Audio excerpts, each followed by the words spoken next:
A little bit about yourself and what motivated you to run for office. I'm Steve, and I've lived in Lee Summit since, well, I was born here pretty much. I was born at St. Luke's on the Plaza, and then my parents moved here shortly after.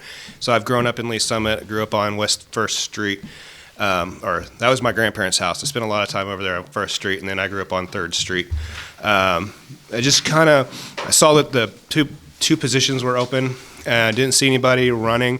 I thought, okay, we all talk about future generations taking the next step, and I was like, well, okay, I look at this as kind of a service industry. I don't look at this as as a platform to further a political career or anything like that. I'm looking at this as just kind of a service mindset, and it's my turn it's my time, it could be to step up and take the ball for a little bit. So that's why I'm doing it. A couple people have said, hey, I think you'd be really good at it because you're a people person and you like to listen to people, you like to meet people, you like to get to know people. So we think you'd be good at it, so go for it. All right, okay. How will you balance serving your district with your service to our city? When I came in, I kind of had the mindset of, stay in your lane kind of thing. So there's things that pertain strictly to, the district that I live in right now. There's a big amount of growth, a lot of sales being made. Lee Summit West is in my district, but all those things, you can't, traffic, right, is not so bad at where we are right now. But if you look at other places within Lee Summit, traffic, can be a headache. Sooner or later, those things are going to start spilling over into our district as well. So I can work with this, council member, see how they're working with the traffic. And traffic is just something I'm pulling out of the hat. Mm-hmm. And work with them, see how they're working with it, see if it's working for them, and then keep that on the back burner for future kind of things. So. Okay. All right. The city charter clearly defines the relationship between city council and city staff. Mm-hmm. Please describe how you envision your working relationship with city staff. So we would be giving recommendations to Steve Arbo, city manager, and Steve Arbo would be divvying out those suggestions or how he sees those suggestions need to be done through with the city management or any particular city staff.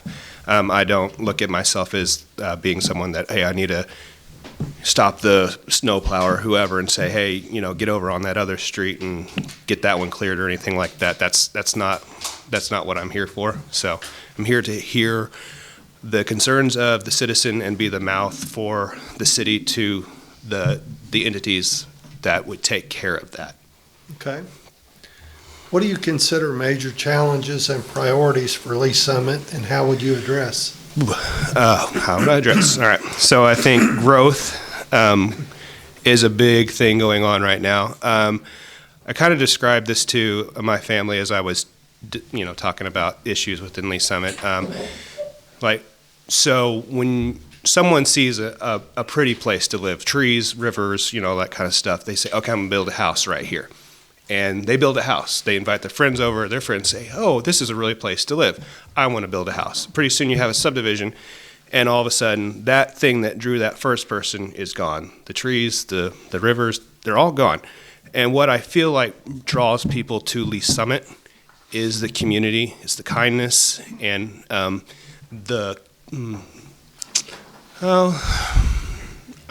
love, I guess you could say. In a certain sense, the Philadelphia kind of love. And what I kind of want to do is, Lee Summit's going to grow because people see that and they want to be part of that. So people are going to start moving in. And so what I feel like my job is to make sure those things that drew those people here, even though it's getting bigger, are still an essential part and play a huge role within our community. And I see that being done right now with the council that's on. They're very focused on community, getting people out and mingling with each other. And when you start doing that, people start talking with each other. They get off the cell phones and they start mingling with one another, and they get to know each other. They get to hear what people are struggling with. They get to help each other. And that's what I feel like really has been a vital part of Lee Summit since I was a kid. So I want to keep that going. Right now, it seems like safety seems to be a big issue. I know Lee Summit kind of hit the news with a couple drive-by shootings. I don't see Lee Summit being an unsafe place, and I don't see that being a systemic problem. But I see the problem being with people that feel like, oh no, Lee Summit's becoming a bad place. And it's not. So I think to keep communication lines open between the safety personnel and the citizens to reassure them that, okay, we got this all in hand. We understand that this is scary, but we got it under control. It's nothing to worry about. So you are safe. And I want to keep that going. Those are, I think, the two main things I see in Lee Summit that I don't see them as a problem yet, but they're being addressed, and I want to keep it moving in that direction. Okay. Do you believe economic development should be a primary focus of city council? Why or why not?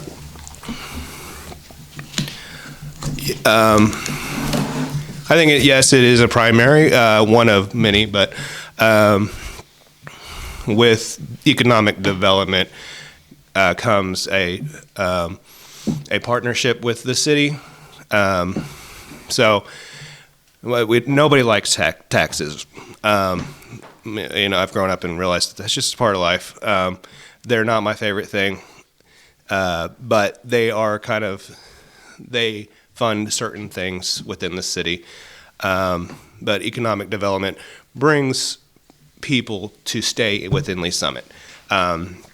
So instead of going over to Overland Park to go to restaurants or shop at Van Mar or whatever's over there, I don't know, to instill a fertile field, or I don't know how to put that, a place where businesses can grow, where the city council makes it so that businesses can grow. And because I'm a hometown kind of guy, I like to see individuals within Lee Summit feel like, okay, if I have this idea, I want to start a business, and I want to start it here.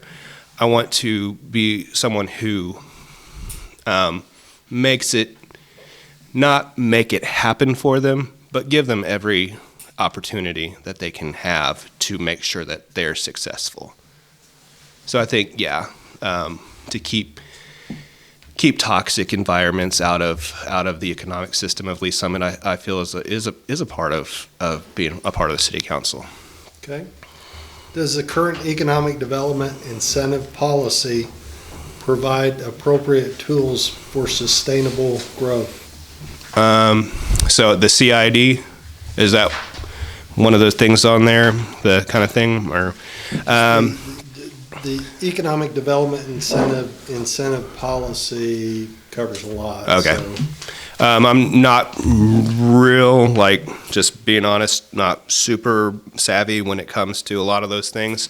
I know that there's like a TIF thing where a business will come in and they won't have to pay a certain amount of taxes, but they take care of the property around where Lee Summit maybe doesn't take as much. The CID, where it's the developer gets to add a certain percentage of tax to their particular shopping district. I kind of go back and forth on a lot of those things. I think a lot of big businesses, the benefit to coming to Lee Summit is being in Lee Summit and having this community to draw upon. Whereas smaller businesses, I don't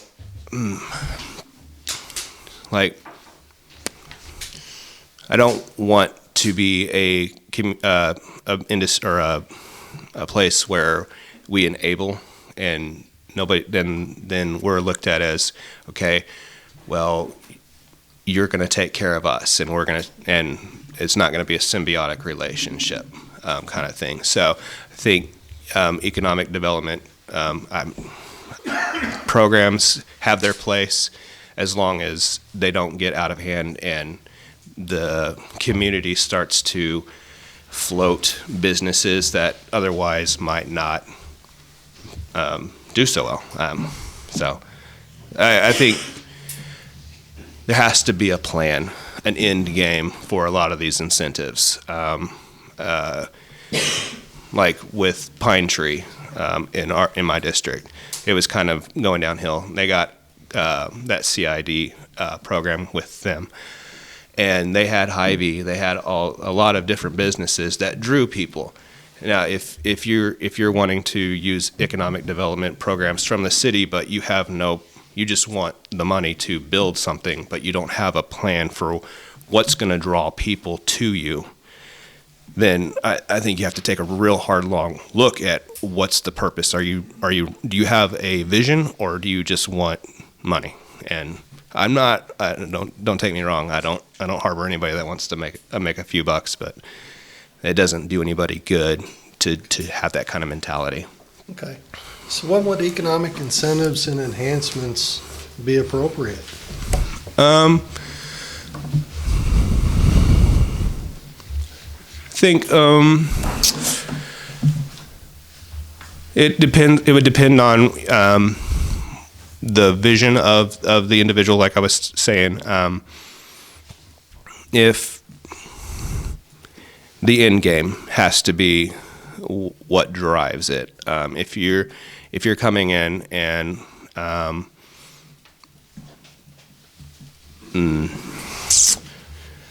boy, trying to think of a good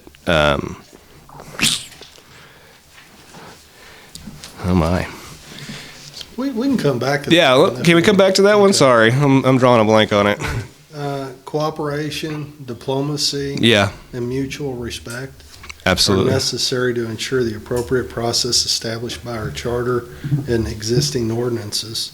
What leadership experience do you have that has helped you prepare for the level of professionalism required of council members? So right now I'm a swim team coach for Summit Christian Academy, and so having to go back and forth with administration, with parents, and even students themselves, there's a lot of lines of communication that can get crossed and balls get dropped and those kind of things. So being able to hear someone with their concerns and then address those concerns in an appropriate manner, to even if we don't come to see eye to eye, to be able to leave the table with respect for one another and knowing that nobody's out to get the other person. I've drawn a lot from being swim team coaches, and I've been a social worker, so dealing with the state on several issues with clients, those kind of things, Social Security. So, and I've been a deacon at a church where I was part of the budget, the people that came up with the budget. So going back and forth with what's a priority, what's not a priority, those kind of things. So I have a few places that I've drawn from when it comes to dealing with administrative work. How does Lee Summit continue to become the place to live, work, and play? I really like what's been going on with the city and how they've been addressing those issues with updates to the parks, bringing in places that like winter in Lee Summit is horrible to get out and try to do anything. So places like Sky Zone and even like the exit room, where people can come together and have fun, be entertained, and be able to like communicate with one another. I was at the city council meeting last night, and the Colburn Road Library, Mid-Continent Public Library, they're getting ready to demolish and rebuild. One of the things that I was like, wow, that's awesome. They're not only going to have the library, but they're going to have community centers within, so that people can come and be together. I think that's important. I think keeping the city keeping people. So how do okay, like road rage, those kind of things. So if you can keep traffic flowing, you can keep things that drive people a little bit batty at times. If you can keep those kind of low, and that helps people, be cordial to one another. I think also having people within the city council and that are very responsive to people and can hear people and express that they're being heard helps citizens feel more at home. I think Lee Summit has a really good way of making people feel like this is home. It's just not another city. It's home, and I think that's important. What is Lee Summit's role in supporting and contributing to the cultural arts? I really like the downtown times during the summer. I think that is really neat that you have jazz night and you have blues night and you have the Jamaican steel drum band night. I think that is really neat. I know that in City Hall every once in a while they'll have the art displays of different types of art throughout the city. I think to open up the city to be a place to showcase those things is great. I'm not one to force anybody to, we need to have so many of like a Jamaican restaurant or so many, anything like that. I'm more of a let's open up and see what people want to bring to the table and let the individual within the city feel comfortable to bring their idea forward. Okay. How does Lee Summit maintain and continue to improve its remarkable amenities such as parks, cultural arts, and wide variety of entertainment options? Yeah, I just kind of keeping going down the same pathway that we're already going down. Like I said, not be a city that forces the topic or the however you want to put that, the issue, but allowing it to transpire. So again, kind of like with a fertile field, I guess you could say, like you want to grow a crop, right? So making it so that people can come in, I want to do this particular art or whatever, I want to display this, and we obviously can't just be putting murals up all over the city, but definitely allowing somewhere for there to be a cultural art kind of thing, and then keeping up with the parks and that kind of thing, I think is very important. I have 3 kids, and they love all the parks around Lee Summit, so keeping those clean, so making sure that those are upkept and safe, and entertainment. I'm really big on hearing people and listening to what they have to say, and not making them feel ashamed for something that might not be the best idea. At least they're coming forward with an idea, and there's a start. Let's go back and forth and see, like, okay, now we can't have this particular thing going on because whatever. We're a family city, but hey, you're coming forward. Let's work together and see what can you have. You have a drive to do something, so let's find an outlet that would work with the city, that we could bring you in and see what you have to offer. So. Please explain your understanding of workforce development and how we best leverage. So, don't have a whole lot of knowledge on it. Workforce for me means, because I worked at Pfizer, I worked at Toys R Us, so you have a lot of industry places that I've worked at in Lee Summit, making sure that places are safe.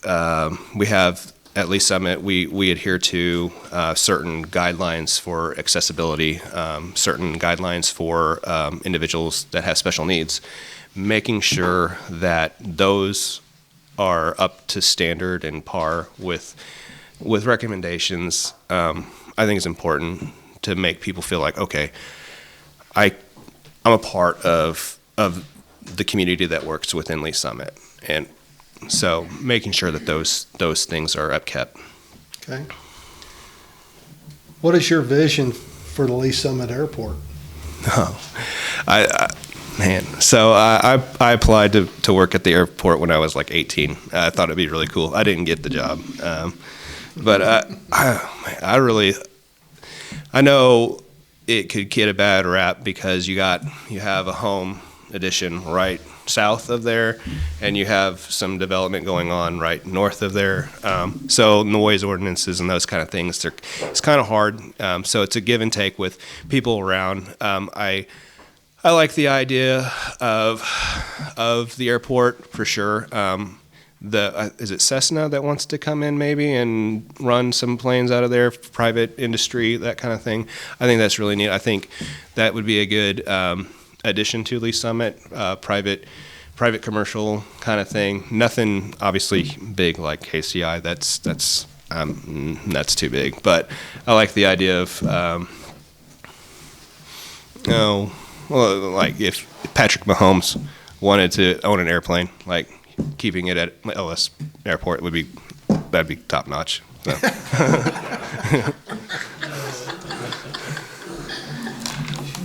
Yeah. What would you most like to accomplish during your term?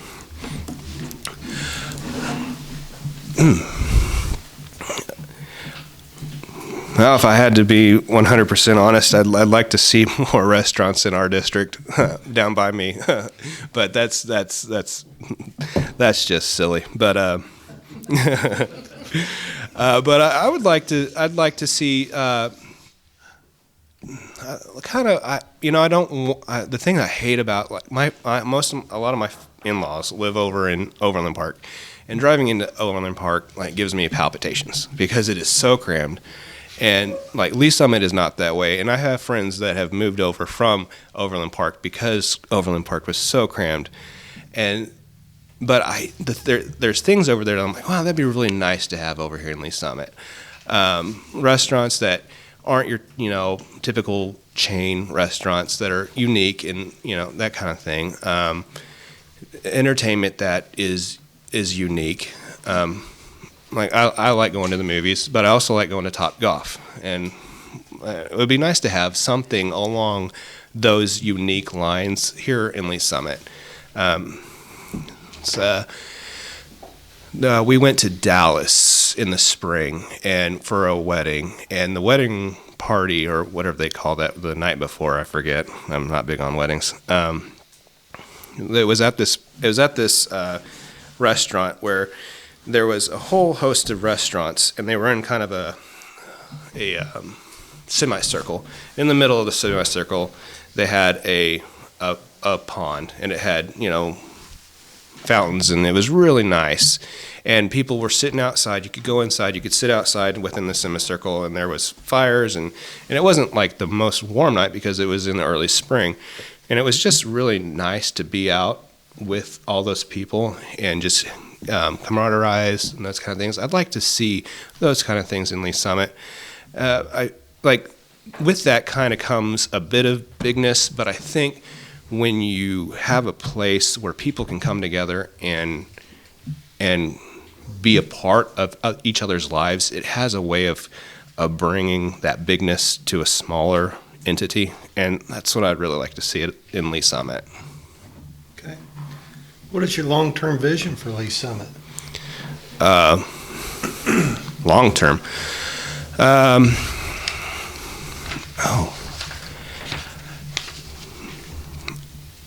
I'd like it to still, when my kids have kids, I'd like Lee Summit to still be a place that my kids want to live in.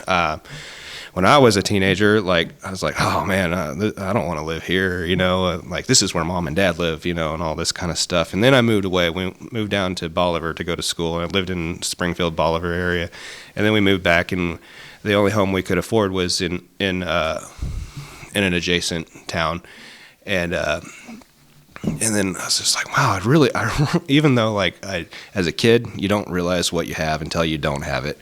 And like, I want my kids to be able to, when they're young, they're not going to like anything. But when they're older and they realize, oh, man, that was good. And it's still good. And that's what I want that's what I want for the future, is it to be a home for people. Okay. So we're going to go back to the question.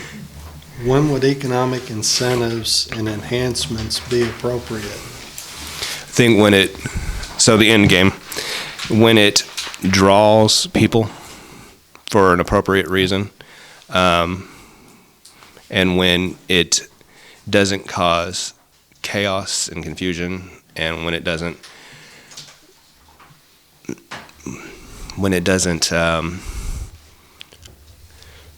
it's all, for me, it really comes down to the end game. If, like I said before, if it's just I'm an investor, I invest nothing against investors, and I just want to make a quick buck, so I'm going to build this up, and I'm going to use city money to build it up, and then I just want to sell it. That's not hometown to me. That's something else, and that happens, and there can be good outcomes from it, but I prefer seeing things that Lee Summit feel is the end game, and so I think that's when it's appropriate. Okay. Well, Steve, you got 10 minutes? Anything else you want to? I was kind of worried because preachers run in my family, so I was kind of afraid that I was going to go over. So. No, you're good. Anything you want to tell us that we didn't cover?